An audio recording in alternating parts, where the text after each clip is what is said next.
The night the blizzard hit, everything changed between me, my neighbor, and the woman who seemed determined to ruin us both. I still remember the sound of the wind howling against the walls like something alive, the snow piling higher with every passing minute, and the moment Karen decided to call the police again. It was already our second confrontation that week. The storm had started just after sunset. By the time darkness settled in, the entire street was buried under thick, untouched snow. Power lines swayed, streetlights flickered. Most people stayed inside, but not Karen. She never missed a chance to complain, even when the weather turned dangerous.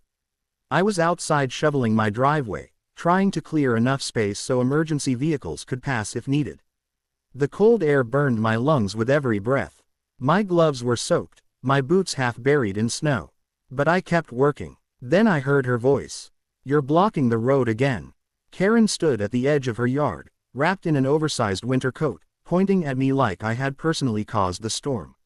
Snow whipped across her face, but she didn't care. She never cared. Before I could respond, my neighbor Mark stepped outside. He had seen the whole thing from his porch. "He's not blocking anything," Mark said firmly. "He's clearing the snow so people can get through." Karen turned on him instantly. "Stay out of this. This doesn't concern you." But Mark didn't back down. He walked closer, his boots crunching through the deep snow, standing right beside me. "It does concern me," he said calmly. "You've been harassing him all week."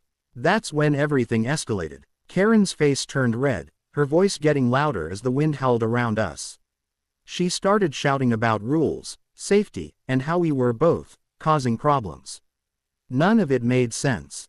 It never did. Then she pulled out her phone. "I'm calling the police," she snapped. I froze for a second. Not because I was scared, but because I couldn't believe she was doing this again, in the middle of a blizzard. Mark shook his head slowly. "Go ahead," he said. "We're not doing anything wrong." Karen stepped back, dialing furiously, her eyes locked on us with pure anger. And as the storm grew stronger around us, I realized this wasn't going to end like the last time. This time, something felt different. The storm kept growing stronger as tension filled night around. Karen paced angrily while speaking loudly into her phone now. Mark stood beside me, refusing to let her intimidate us. Snow covered everything, turning the street into silent battlefield tonight. I tried staying calm, knowing officers would arrive soon anyway. Karen pointed again, claiming we were breaking serious rules outside. Mark answered firmly, telling her to stop making accusations now. The wind howled loudly, pushing snow against our frozen faces. Lights flashed suddenly far away through thick falling snow there. Karen noticed first and smiled like she had already won. I felt uneasy, knowing things could easily get complicated quickly. Mark quietly reminded me we had nothing wrong here tonight. Police sirens grew louder, echoing across the empty neighborhood streets. Karen stepped forward, determined to control the entire situation herself now. I took deep breaths, trying to remain patient throughout this. The first police car stopped directly in front nearby tonight. Officers stepped out, carefully scanning the tense snowy scene ahead. Karen rushed toward them, speaking before anyone else could respond. She pointed at us dramatically, accusing us loudly again there. Mark calmly explained everything while I stood quietly nearby watching. The officers listened patiently, trying to understand both sides first. Snow continued falling heavily, covering our footprints slowly tonight again. Karen interrupted repeatedly, refusing to let anyone speak calmly here. One officer raised his hand, asking everyone to relax, please. For a moment everything went silent except loud wind outside. I noticed Mark standing closer, almost protectively beside me now. Karen suddenly grew angrier as attention shifted away completely again. She started shouting louder, claiming we were lying badly there. The officers exchanged looks, realizing situation might escalate quickly soon. One officer stepped between us, trying to keep peace here. Karen refused, backing down and moved closer angrily again now. Her voice cut through storm like a sharp blade tonight. Mark stayed calm, speaking slowly to help officers understand better. I watched everything, feeling tension build inside my chest now. Karen accused us again, saying we caused neighborhood problems constantly. The officers began asking detailed questions about earlier incidents too. Mark answered clearly while I confirmed every detail calmly too. Karen kept interrupting, making it harder for them listening properly. Snowflakes landed on uniforms, melting slowly under flashing lights tonight. The tension felt heavier than snow covering everything around us. I sensed this confrontation was far from finally ending tonight. Karen suddenly stepped forward again, refusing to stay calm now. One officer warned her gently to control her behavior, please. She glared at him like she did not care anymore. I knew something serious was about to happen next soon. The blizzard roared as everything began spinning out control fast. The wind roared louder as the tension between everyone grew heavier with every passing second. Snow kept falling fast, covering the street, the driveways, and even the police cars' tires. It felt like the entire world had gone quiet except for Karen's angry voice cutting through the storm. One of the officers stepped forward again, trying to calm things down before the situation got worse. He spoke slowly, carefully choosing his words. "Ma'am, please relax. We just need to understand what's happening here." Karen shook her head angrily. "They're lying," she shouted, pointing at us again. "They've been causing trouble all week. You need to do something." Mark stayed beside me, his posture steady, his voice calm when he spoke. "No one's causing trouble," he said. "We're just clearing snow. That's it." I nodded, backing him up. The officers listened, looking from Karen to us, trying to piece together the truth. The storm made everything harder. The wind pushed against us, snow hitting our faces, the cold biting through our clothes. Then Karen stepped closer again.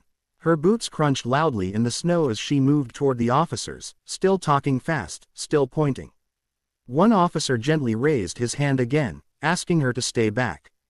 That's when she lost control. "Don't tell me what to do," she snapped, her voice sharp and loud. She moved closer than she should have, her arm swinging as she tried to push past him. The officer quickly stepped back, surprised. For a split second, everything froze. Even the wind seemed quieter. Mark turned toward me, eyes wide. "Did she just..." Before he could finish, Karen started yelling again, louder than before. "They're turning you against me. You're not even listening." The second officer stepped forward now, his tone more serious. "Ma'am, you need to calm down. Right now." But Karen wasn't calming down. Her face was red, her breathing heavy, her voice shaking with anger.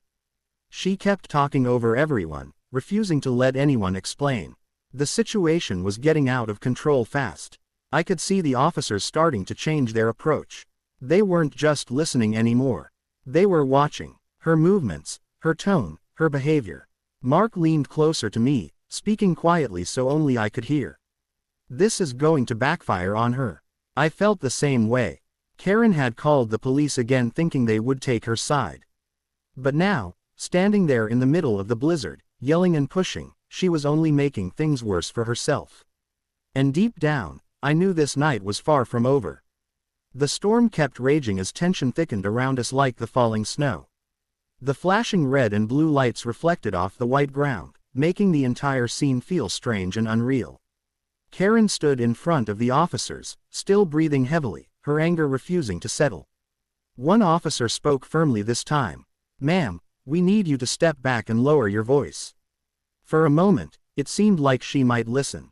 She glanced around, her eyes moving from the officers to me and then to Mark. But the calm didn't last long. "This is their fault," she shouted again, pointing straight at us. "They keep starting problems and now you're blaming me." Mark took a slow step forward, keeping his voice steady. "No one is blaming you. We just want to finish clearing the snow." Karen laughed bitterly. "Oh, now you're the hero," she snapped, always pretending to be the good neighbor. The officer moved slightly between us again, trying to keep distance. Snow continued falling heavily, collecting on their shoulders and hats. The cold air made every breath visible. I stayed quiet, watching everything carefully. The last thing I wanted was to make things worse. But Karen wasn't done. She stepped closer again, ignoring the officer's warning. Her hands moved wildly as she talked, her voice louder than the wind itself. "You think you can stand there and lie about me?" she yelled at Mark. "You've been against me from the start." Mark shook his head slowly. "I'm just telling the truth." That only made her angrier. She took another step forward, her boots slipping slightly in the snow. The officer reached out, trying to steady her before she fell. But she pulled her arm away instantly. "Don't touch me," she shouted. The officer stepped back, keeping his hands visible, trying to keep the situation calm. The second officer now spoke into his radio quietly, giving a quick update. I noticed the shift immediately. This wasn't just a simple complaint anymore. Karen kept pacing back and forth, her frustration growing. She kept repeating the same accusations, her voice cracking from shouting in the cold air. Mark stayed beside me, calm and quiet, refusing to argue anymore. I could tell he was letting the officers handle it now. Suddenly, Karen turned toward me. "This is all because of you," she yelled. I looked at her but didn't respond. That seemed to make her even more upset. She stepped forward quickly, her hand lifting as if to point again, but her movement came too close to the officer standing between us. This time, the officer's voice turned serious. "Ma'am, you need to stop." And in that moment, I realized the night was about to take an even worse turn. The blizzard showed no mercy as the situation reached a breaking point.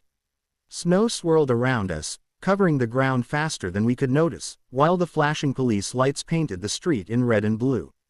Karen stood frozen for a second after the officer's warning, her chest rising and falling quickly. But the silence didn't last.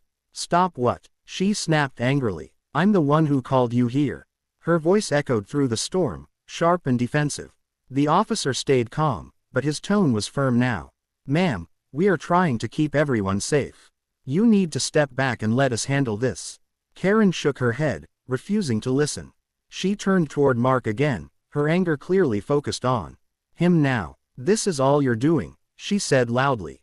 "You turned them against me." Mark didn't react the way she expected.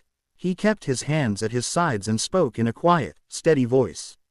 "No one turned anyone against you. We're just standing here." The wind pushed snow across the road, making it harder to see clearly. I pulled my jacket tighter, watching carefully. I could feel how tense everything had become. Karen suddenly took a quick step forward again, her boots crunching loudly in the snow. The officer raised his hand, trying to keep space between everyone. "Ma'am, please, stay where you are." But she didn't stop. Her hand moved sharply as she kept talking, and in the middle of her anger, she bumped into the officer standing closest to her. It wasn't a full push, but it was enough to make him step back in surprise. Everything changed in that moment. The second officer immediately stepped forward, his voice more serious now. "All right, that's enough." Karen looked shocked for a second, like she hadn't expected that reaction. "I didn't do anything," she said quickly, her voice suddenly defensive. The officer spoke calmly but firmly. "We need you to calm down and stand back." Mark leaned slightly toward me, speaking under his breath. "She's making this worse for herself." I nodded quietly. It was clear now. This wasn't about snow anymore. It wasn't even about the argument. Karen had let her anger take control, and now the situation was slipping out of her hands. The wind howled around us as the officers carefully watched her every move. Karen looked from one officer to the other, then back at us. Her expression was changing. The confidence she had earlier was starting to fade, replaced by something else. Something closer to worry, and deep down, I could feel it too. This night was far from over. The storm grew even stronger, the wind pushing snow across the street in thick waves that blurred everything around us. The flashing lights from the police car reflected off the falling snow, making the moment feel tense and unreal. Karen stood still now, her breathing heavy, her eyes moving between the officers and us. For the first time that night, she looked unsure. One of the officers spoke again, his voice calm but firm. "Ma'am, we need you to stay right where you are." Karen swallowed, her hands slowly lowering to her sides. The anger was still there, but something else had started to replace it. The confidence she had earlier was fading, and in its place was growing tension. "I told you," she said, her voice quieter but still sharp. "They're the problem, not me." Mark shook his head gently. "No one here is causing trouble," he replied. "We're just trying to get through the storm." The wind howled between the houses, carrying loose snow across the road. I could barely feel my fingers anymore, but I stayed where I was. I didn't want to make a single move that could make things worse. The officers exchanged a quick look. They were watching Karen closely now, noticing every movement, every reaction. The situation had clearly shifted. Karen suddenly pointed toward the street. "They've been out here all night," she said. "Making noise, blocking space, acting like they own everything. I finally spoke, keeping my voice calm. We're clearing snow so emergency vehicles can pass. That's all. She turned toward me quickly, her eyes full of frustration. You always act like you're doing something good, she snapped. But you're just making trouble. Before I could respond, Mark stepped slightly in front of me. That's enough, he said quietly. The officer nearest to Karen took a slow step forward. Ma'am, we've heard both sides. Right now, we need everyone to remain calm. Karen crossed her arms tightly, her jaw clenched. Snow continued to collect on her coat and hair, but she didn't seem to notice. For a moment, the only sound was the wind and the distant hum of the police car engine. Then Karen took a step back. It wasn't a big movement, but it was enough to show she was starting to realize the situation wasn't going the way she expected. Her eyes moved from one officer to the other, searching for support. But she wasn't finding it. Mark leaned closer to me again. She thought they'd take her side, he whispered. I nodded slowly, watching Karen's expression change. The anger was still there. But now, mixed with it, was something else. Fear. And the blizzard just kept getting worse. The wind howled louder than before, shaking the trees and pushing snow across the street in thick waves. The cold had settled deep into my bones, but I barely noticed it anymore. All my attention was on Karen, who now stood quieter than she had been all night. For the first time, she wasn't shouting. The officers remained calm, watching her carefully. One of them adjusted his hat, brushing snow from his shoulders as he spoke in a steady voice. Ma'am, we're trying to keep this situation under control. We need everyone to stay calm and respectful. Karen didn't answer right away. Her eyes moved from the officers to Mark, then to me. It was clear she was thinking, trying to decide what to do next. Mark stood beside me, strong and steady like he had been from the beginning. He didn't say anything now. He didn't need to. The silence felt heavy. Then Karen let out a short, frustrated breath. You don't understand, she said, her voice lower than before. They've been against me for weeks. The officer nodded slightly. Can you explain what you mean? For a moment, I thought she would finally calm down and talk normally. But the calm didn't last. Her voice suddenly grew sharper again. They think they can do whatever they want. She shouted, making noise, blocking space, acting like they own this street. Mark finally spoke again, his tone still calm. We're just helping clear the snow. That's all we've been doing. Karen laughed bitterly. You always act innocent, she said. But I know what you're doing. The officers exchanged another quick look. It was clear they were trying to figure out what was really going on beneath all the anger. Snow continued to fall heavily, covering our footprints and slowly building up around the tires of the police car. The storm showed no sign of slowing down. One officer stepped slightly closer to Karen. Ma'am, we need to ask you something, he said carefully. Have there been any other incidents between you and your neighbors before tonight? Karen hesitated, just for a second, but it was enough. Mark noticed it too. I could feel him shift slightly beside me. That small pause told a bigger story than any words could. Karen crossed her arms tightly again. They've been making my life difficult, she said. Ever since winter started. The officer nodded slowly, listening. But now, instead of just hearing her, they were watching her reactions. The way she spoke, the way she avoided certain details. And I could see it clearly. They were starting to understand something wasn't right. And Karen was beginning to realize that this night was slowly slipping out of her control. The blizzard had turned the entire street into a white wall of moving snow. The wind pushed hard against us, and the cold felt sharper than before. Still, no one moved.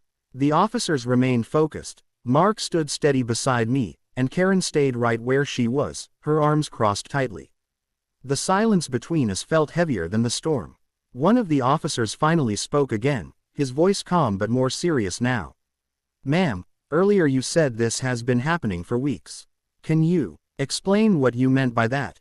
Karen hesitated again. I noticed her eyes move toward her house for a moment, then back at the officers. They keep causing problems, she said. Every time it snows, they're out here doing whatever they want.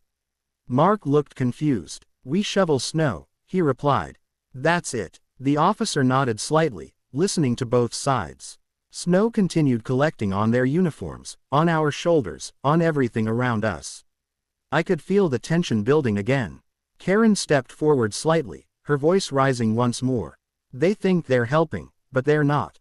They're making noise, blocking space, and acting like they control the street. The second officer gently raised his hand. Ma'am, please stay where you are. This time, she stopped immediately. The quick reaction showed she was starting to understand how serious things had become. Mark leaned closer to me, speaking quietly. She's losing control of the story. I nodded. I could see it too. Earlier, she had sounded confident. Now she sounded unsure. The anger was still there, but it didn't feel as strong. The officer asked another question. Has anyone threatened you, or done anything dangerous? Karen opened her mouth to answer, then paused. That pause felt long, too long. Finally, she shook her head. No, she admitted, but they've been disrespectful. The officers exchanged another look.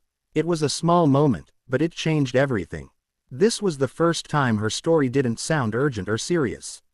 It sounded like frustration more than fear. The wind pushed snow across the road again, covering the tracks from where we had been standing earlier. The police car lights reflected off the falling snow, making the whole scene feel strange and quiet. Karen looked at us again, her expression different now. Not just angry, uneasy. Mark stood tall beside me, his calm presence stronger than ever. He hadn't argued, he hadn't shouted, he had just stood his ground. And slowly, the officers were starting to see the truth. Karen had called them again in anger. But now, in the middle of the storm, it was clear things weren't going the way she expected. The storm had reached its worst point, the wind roaring so loudly it felt like the whole street was shaking. Snow covered everything now. The road, the driveways, the sidewalks, turning the neighborhood into a silent white scene under the flashing police lights. No one had moved for a while. Karen stood in front of the officers, her arms wrapped tightly around herself, no longer shouting like before. The anger that had filled her voice earlier had slowly faded. Now she just looked tense and uncertain. One of the officers finally spoke again, his tone calm but firm. Ma'am, we've listened to both sides tonight. Karen looked up at him quickly. I told you, she said, trying to sound confident again. They've been causing problems. Mark stepped slightly closer to me but stayed quiet. He didn't need to say anything more. He had already explained everything clearly earlier. The officer continued. From what we can see, they've been clearing snow and helping keep the road open. Karen's expression tightened. They're always out here, she said. They make it look like they own everything. The second officer shook his head gently. Clearing snow during a storm isn't a problem. It actually helps. For a long moment, Karen didn't respond. The wind pushed snow across her boots, and she looked down at the ground, thinking. Then she spoke again, her voice lower now. I just wanted things to be quiet. The officer nodded. We understand. But calling emergency services over and over without a real danger can create bigger problems. That sentence seemed to hit her hard. She looked from the officers to us, her face red from the cold and from everything that had happened. The confidence she had earlier was completely gone now. Mark finally spoke softly. We never wanted trouble, he said. We just wanted to help. Karen didn't answer. For the first time all night, she looked away instead of arguing. The officers gave a final warning, reminding everyone to stay safe and avoid further conflict. Then they slowly walked back toward their car, their boots sinking into the deep snow. The red and blue lights began to fade as the engine started. Karen stood there quietly, no shouting, no accusations, no anger left in her voice. Just silence. Mark let out a slow breath beside me. Well, he said quietly. That didn't go the way she expected. I nodded. The storm continued to fall around us, but the tension was finally gone. Karen turned and walked back toward her house without saying another word. And in that moment, I knew something had changed. This time, her call had truly backfired. Welcome to Karen Universe, where we dive into every wild, quirky, and intriguing story out there. During the worst blizzard of the year, my neighbor stood up for me when Karen started another argument outside in the snow, Angry and shouting, she called the police again, hoping this time things would turn against us. But when officers arrived, the truth was clear and her plan failed right in front of everyone. If you enjoyed the, don't forget to subscribe to Karen Universe, share with your friends and drop your thoughts in the comments.